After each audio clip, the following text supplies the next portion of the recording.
Hey everyone, welcome to Locked On Lakers for Tuesday. Brian Kamenetsky, Andy Kamenetsky. Is Anthony Davis ever going to win a Defensive Player of the Year award? Anthony Davis doesn't think so. We'll explain next.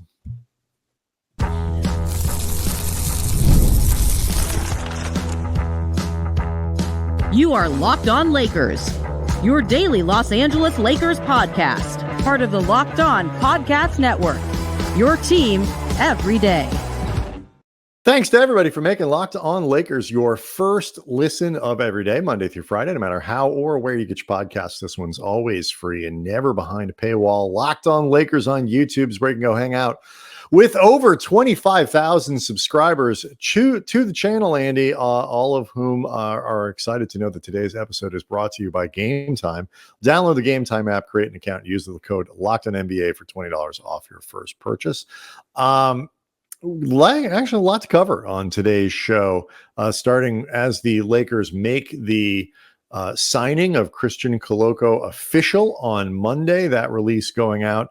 He'll be on a two-way deal, and Blake Hinson is on his way out.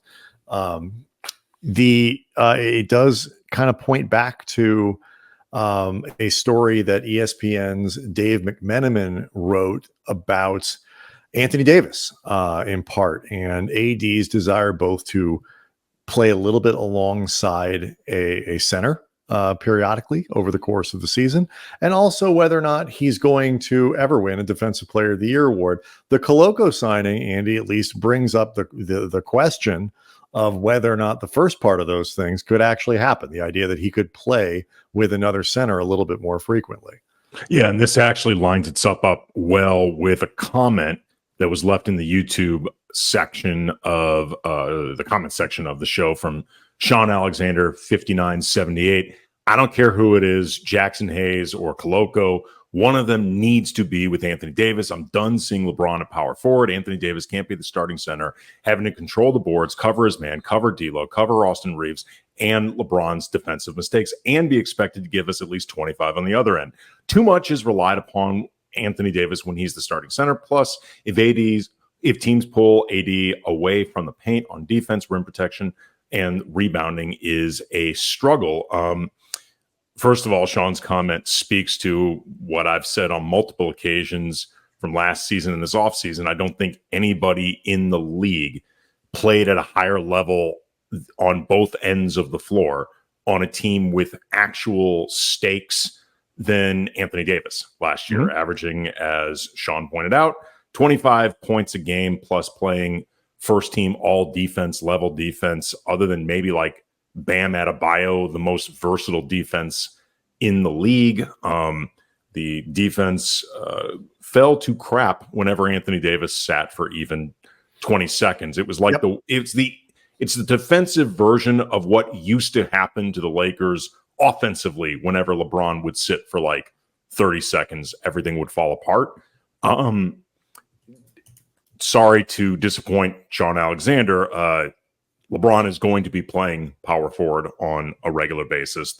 For many reasons we've described over shows, there's simply no way around this. But the question of, I think, what can be done with Anthony Davis, literally alongside Anthony Davis, and certainly when AD sits, when LeBron is off the floor, can Anthony Davis play some four in those situations alongside either Hayes or Koloko or Castleton, or I guess Christian Wood if he's healthy, somebody else? And also, too, that general question of, can somebody on this team provide Anthony Davis some assistance with the other things expected of him on the defensive end? I mean, this is where, by the way, Jared Vanderbilt, it being uncertain that he's going to be available for the start of the season, really matters, because nobody does more of those things in one person than Vando. Yeah, and Vanderbilt's presence makes it easier for LeBron to sort of, whether you're playing Vando at 3 and LeBron at 4, LeBron at 3, Vando at 4, it doesn't really matter. You have that sort of interchangeability that you could protect LeBron as a small forward defensively in ways, and I will disagree with one part of Sean Alexander's comment here, where he says, "I don't care who it is, Hayes or Koloko. One of them need to be with AD." I do care who it is. I do care. Like you cannot just put one of these guys on the floor because you know Anthony Davis wants to play center because he needs to. You know, these guys aren't good enough. I don't think to play 25-minute roles, you know, on this team, on a high-end team. And it doesn't. I think Koloko. People were really upset with me. I was too negative on the Koloko signing. Go back to the YouTube page. I'm not. I'm very pro Koloko signing. I think it's a great use. I think it's a much better use of a two-way to have Christian Koloko than I think Blake Hinson, who I don't think is an NBA player. And even if he is an NBA player, he's playing a position that the Lakers have plenty of guys who can do that stuff, where they need what Koloko can provide. But what I don't think you can do is say, the Lakers have found center help through this signing. He was a guy who played surprising amounts of minutes in his only season, and he did pretty well defensively and very poorly offensively. And so this is just, it's all stuff that needs to be wrapped in. You can't solve their center problem with your two-way player. But what I think, well, also too, I mean, real quick, I think the way when you're talking about solving the center problem, I think you're talking about two separate things. There's the question of who plays behind Anthony Davis, which I think is the more immediate issue. And then there's the question of, can you put a center on the floor so Anthony Davis can get more minutes at the four, which I don't want to say solves the Anthony Davis problem, because I think we know Anthony Davis would like to play more minutes at the four. Until he starts publicly making a thing of this, I don't consider it that big of a deal. To quote Don Draper, that's what the money's for. Like on some level, it's like, look, dude, this is the setup of the team. This is the setup of the players around you. This is in some ways the setup of you as a player as you get older. Like, this is the best place for you. You are an NBA center. You are an elite center.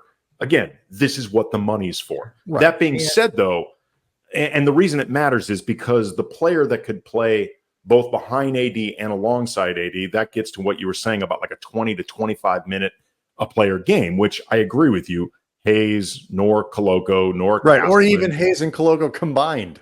Sure, because you know, but the question of whether or not any of those guys could fill the, say, 10 to 15 minute max when AD is off the floor and somebody has to play center, and you're looking to avoid a scenario where you're going LeBron or AD small ball five. That is at the very least a different question, and one that I think you could be closer to with Koloko or Hayes or whoever, because I think less you get expected. Options. You get options. I mean, in terms of filling up who can the Lakers put on the floor when Anthony Davis doesn't play, if they do not want to, if they want to put a center on the floor, then I think it is good to have Koloko and Castleton and Hayes all available, because that gives you know, on a given night for the first 50 or so games until you have to make a choice, you can say, let's take Koloko. We value Koloko's rim protection, his defense, or Hayes's activity, or the facilitating ability of Castleton. We're going to need a guy who can, you know, we can use as a fulcrum for what we need to do offensively tonight, or whatever it might be. Somebody's missing in the backcourt.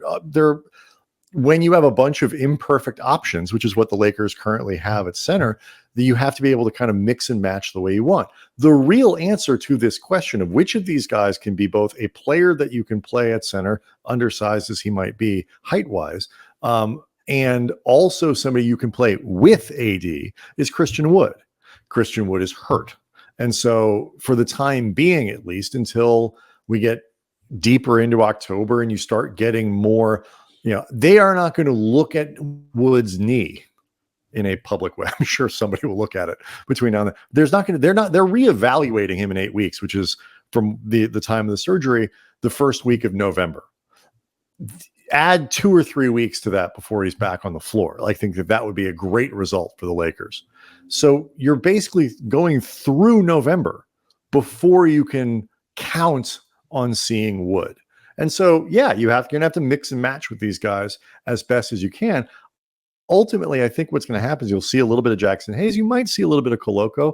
Probably won't see that much Castleton. And you'll see the Lakers go small when LeBron doesn't play. And if Vanderbilt isn't available, the problems get even more exacerbated. Their options get much worse. It's really important if Wood can't play that Vanderbilt can.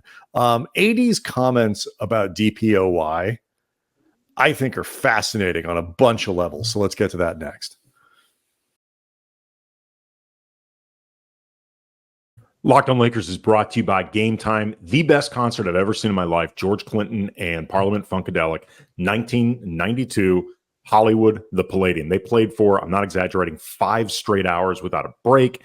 And ever since that show, I've been chasing a concert that could top it. Seen a small handful that have come close. Prince at the Forum, Neil Young at the Greek, John Lee Hooker at the House of Blues, a different George Clinton show, also at the House of Blues. And as I keep the search going, I will be using Game Time because they make it easier to go see whatever live events that you want. They have a new feature, Game Time Picks, that filters out all the confusing, flowery verbiage, and they just show you incredible deals on great seats and save you time on it. They also offer panoramic seat views, so you know exactly what the view to the stage and your entire surroundings are going to be like. So take the guesswork out of buying tickets with Game Time. Download the Game Time app, create an account, use the code LOCKEDONNBA for $20 off your first purchase. Terms apply. Again, create an account and redeem the code LOCKEDONNBA for $20 off.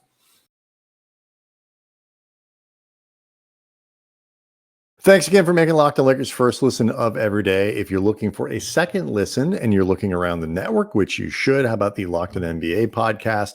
Great way to keep up on what's going on around the rest of the NBA. Get all kinds of the same local experts that you get on this show, including these local experts, but a national focus as well. So you'll be super prepped once training camps open.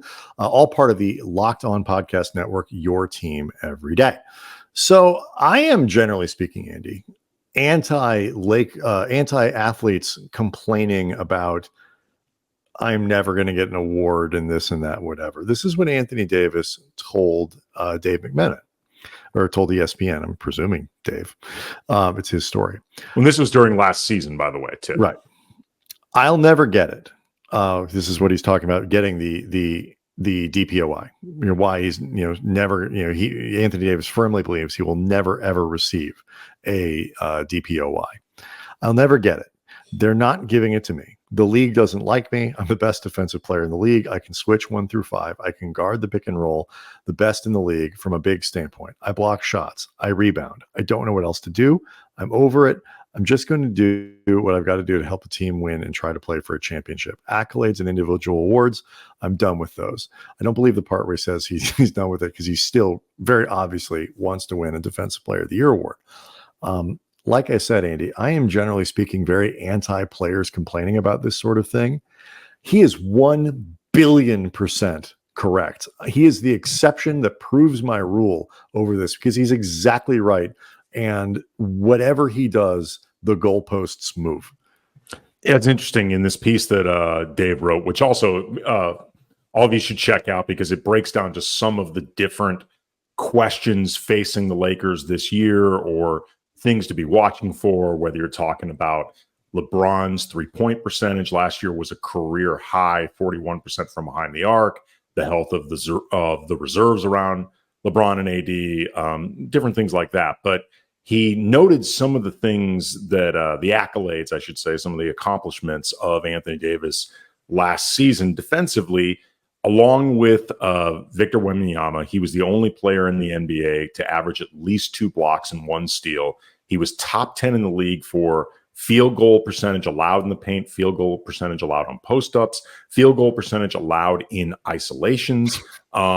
When he was on the floor, the Lakers held opponents to 60% on layups and dunks, which would have been 9th in the league. And the number jumped to 29th in the league when Anthony Davis sat. Like we mentioned before, the defense was a dumpster fire whenever His Anthony DPOY Davis. highlight reel was him on the bench and just watching what happened. Yeah. And it raised some interesting questions of, first of all, what is the baseline for defensive acceptability to be in that conversation, because traditionally your defense does, need to be a certain height to ride the ride, so to speak. Otherwise, nobody will get recognition, including the best player on it. The flip side is last year, Wemby finished ahead of Anthony Davis, and that defense was not great with Wemby out there either. They were certainly not elite. So, and Wemby, I'm not saying that to take anything away from Wemby. I think Wemby was fantastic defensively. I think he could be the guy that turns into, I guess, the new Rudy Gobert, the new Ben Wallace, like the guy that just keeps winning the award repeatedly. But there's that question of just what is the minimum team defense that would be considered acceptable for Anthony Davis to be in that conversation? And then there's also the question of how much help can be provided in different areas where his teammates pitch in, make elements of the defense better. Rebounding, for example. If they do better work on the defensive glass where possessions just end quicker, even if the individual defense itself wasn't elite. Like things like that. Are there ways that internally the Lakers can improve that defense to where all of a sudden Anthony Davis can actually be in that conversation the way I think pretty much everybody would agree, in a vacuum, just taken by himself, he's qualified? I mean, of course he is, but what I think is got to be, it's frustrating to me. So I can only imagine how frustrating it is to him. And you and I don't spend a lot of time on MVP debates or, general award debates generally. I think we never have. We don't spend a lot of time ranking players. We don't spend a lot of time debating. It's much more like, is the person who won the award, is the person who made first team versus second team, is that a credible choice? You can almost always argue like the best player, the top performing two players on the second team All NBA.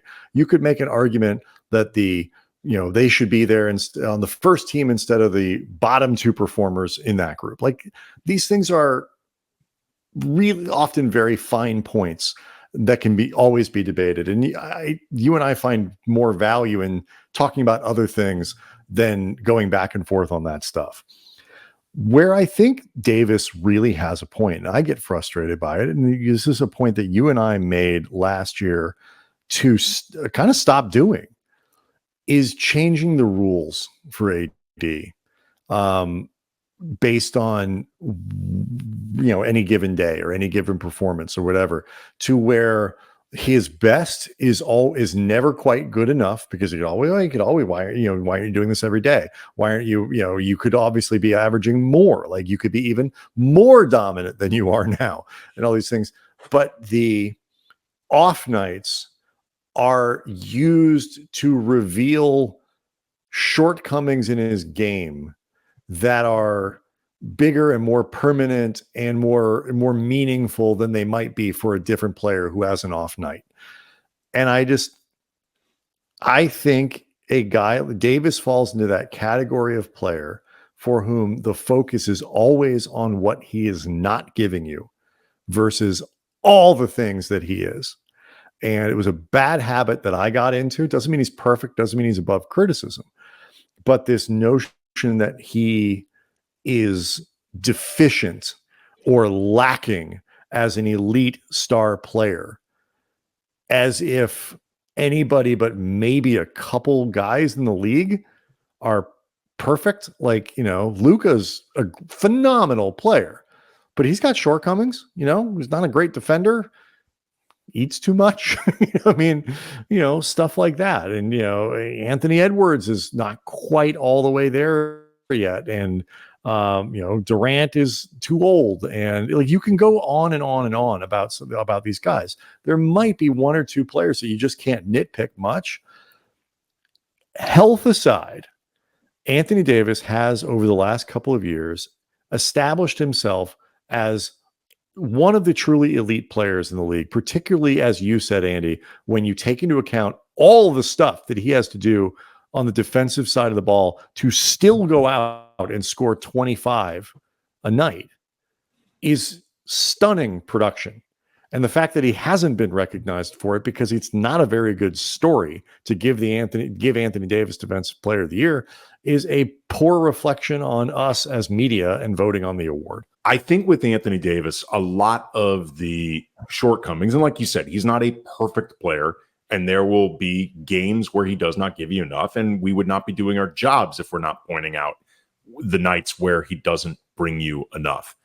But I do think so much of the way he is viewed, particularly offensively, which is where most of the people, if not all, focus their on AD's shortcomings, because there really isn't anything to focus on defensively. If you're complaining about the defense, again, just stop. I think so much of this is because AD's offense is viewed through the lens of trying to lessen that load on LeBron and wanting LeBron to have to do as little as possible during the regular season, which is not, I mean, I know stars around the league, you always try to give them help, but it's not with the same urgency as with LeBron, because nobody else is as old as LeBron. If LeBron was 30 instead of 40, people would be talking about AD as his sidekick. They'd be like, that's effing unfair. Like, that is unfair to the rest of the league. He was 15th in scoring last year. Again, I'm not saying that there aren't things that he, especially with JJ Redick talking about him being a hub and in the offense and different responsibilities. Bad nights against big physical centers, right? The bonus problem. Figure out what the hell to do against Domantas Sabonis, or even Ivica Zubac. Like, these are real things, and we're not trying to take away from it, but it's an awful lot the man brings to the table. Right. And by the way, it's like he's had good series against Jokic, who is not exactly a small person. He does quite well against Joel Embiid, who is not a little man. Like, there are certain guys that he struggles with. Like, Yusuf Nurkic is not an all-star, but he gives Anthony Davis fits. Like, there's just, but this is not unusual. There are certain, guys, excellent players around the league who struggle with individual matchups. It's true in all sports. One more dip into the mailbag. Got a really interesting question about prospecting out the Lakers postseason chances. We'll get into that next. Locked on Lakers is brought to you by FanDuel, and you've heard us talk a lot about FanDuel, America's #1 sportsbook. Well, we got something a little different for you now through September 22nd, so it is coming up soon. All FanDuel customers can bet $5 and get a 3-week free trial of NFL Sunday Ticket from YouTube and YouTube TV. And then with the YouTube TV base plan, you will be able to watch every regular season Sunday afternoon out-of-market game. All you need is a Google account and a current form of payment, and then you can cancel anytime. And while you're getting ready to sign up, you can also think about the 24-25 odds for the upcoming NBA season, courtesy of our friends at FanDuel. The Lakers, as of this recording, 35-1 to win the title. Anthony Davis, 150-1 for MVP, 25-1 for Defensive Player of the Year. Dalton Connect, he says 10-1. Yeah, AD's like, that high? There's no way it's that high. Give me a break. Dalton Connect, 10-1 for Rookie of the Year, and Max Christie, 150-1 for Most Improved Player. Visit FanDuel.com/lockedon to download America's #1 sportsbook. Andy, this is our second dip into the mailbag today, or the comment section, depending on how you want to break it down. This from BC it's BC hyphen TH3MX, which I think the 3 is meant to be an E, but I'm not really sure. Anyway, this is his comment. Which do you think is more likely? The Lakers win a title or miss the playoffs entirely, assuming no further roster changes? I think this is a very easy question to answer, but I'm curious what you think, Andy. It's really intriguing, and he phrased it in a way that is very specific. The answer to me is miss the playoffs. And before people freak out, accuse us or me of being super negative, it's more about the strength of the West and the expected cluster around seeds 4 or 5 through maybe even like 13, and just playing the percentages from there, because solid teams next season, and I expect the Lakers' health presumed to be at minimum solid this upcoming season. Solid teams will end up missing the playoffs. I think the Warriors won 47 games last year and they missed the playoffs. I don't think it is probable the Lakers will miss the playoffs. And if I had to bet money separately, will the Lakers make the playoffs or not, I will bet on make the playoffs. But it's not a non-0% chance, particularly if you're not in that tier of like OKC, Dallas, Minnesota, still give the benefit of the doubt to Denver, like those teams that are considered front runners for a top 4 seed.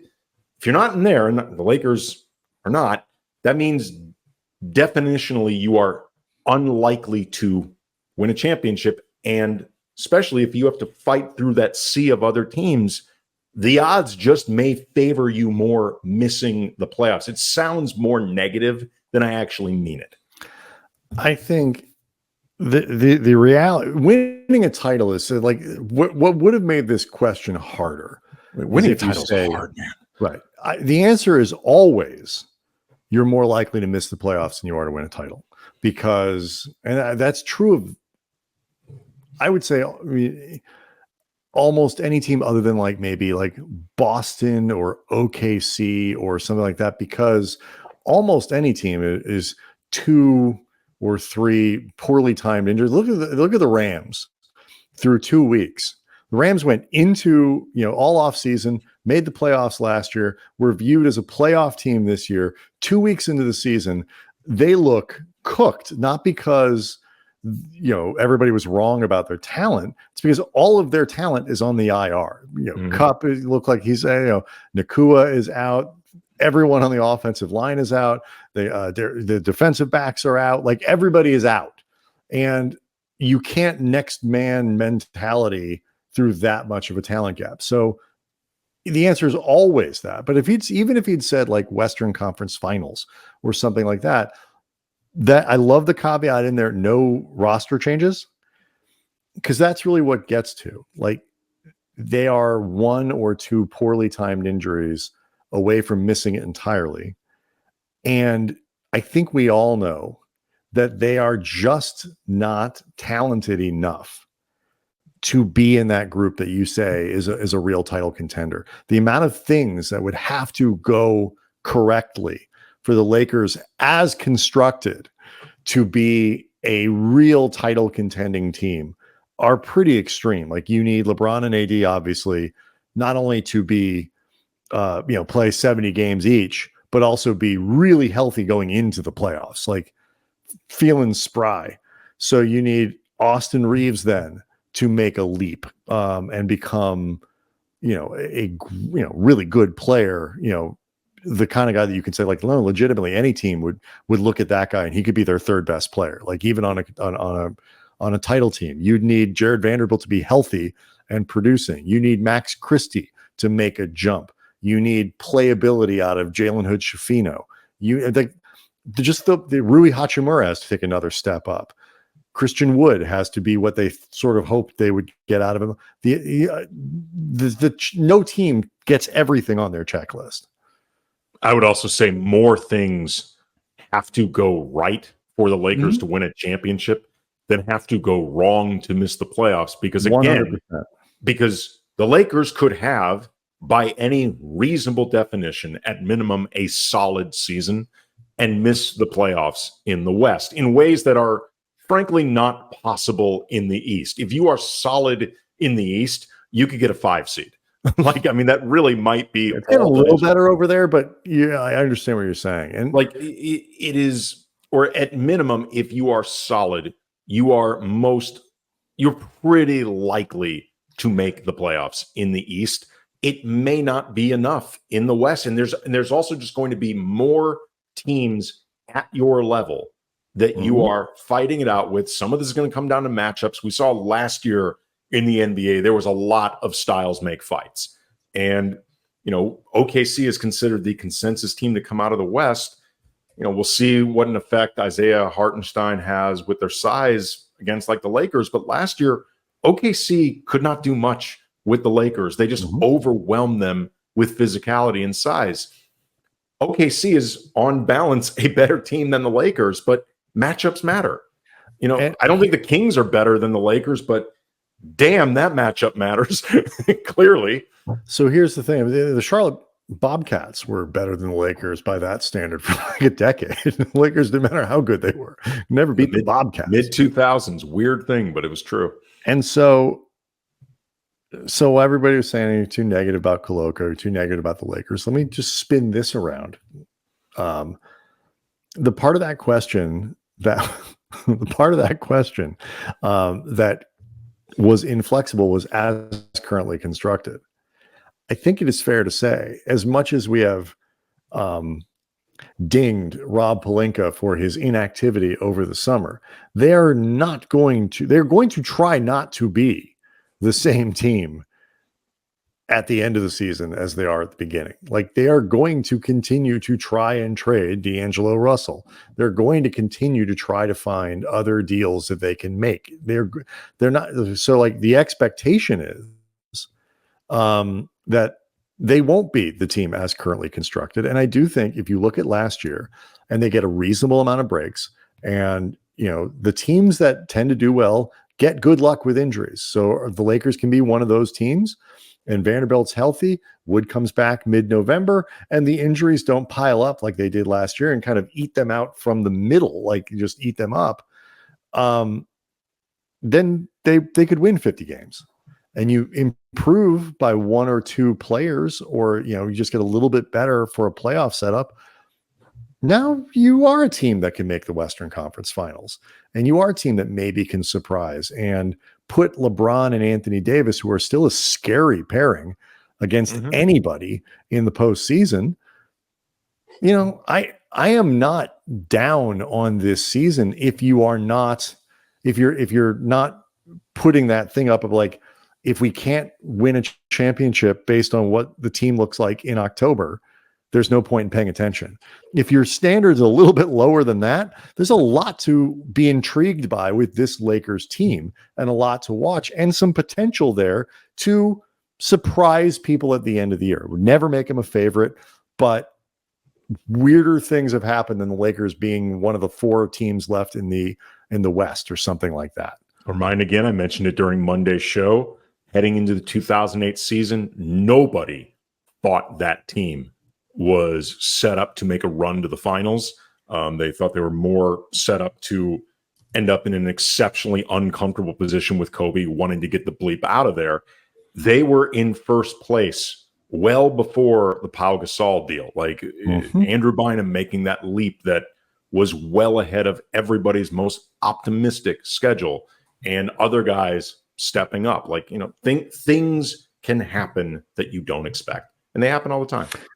All the time. And so plenty to look forward to. And I think we are one, in a month from now, basically like one good Jared Vanderbilt medical report from the vibes changing significantly around. Good point. So really, I don't want to Pollyanna it, as you phrased it for yesterday's show, but like, that would make a huge difference in how people feel about this team, is just knowing that Vanderbilt was capable of playing. It's a really good point. Like one good Max Christie training camp, or one surprising, Jalen Hood Schifino preseason game, from just feeling different about what this team is.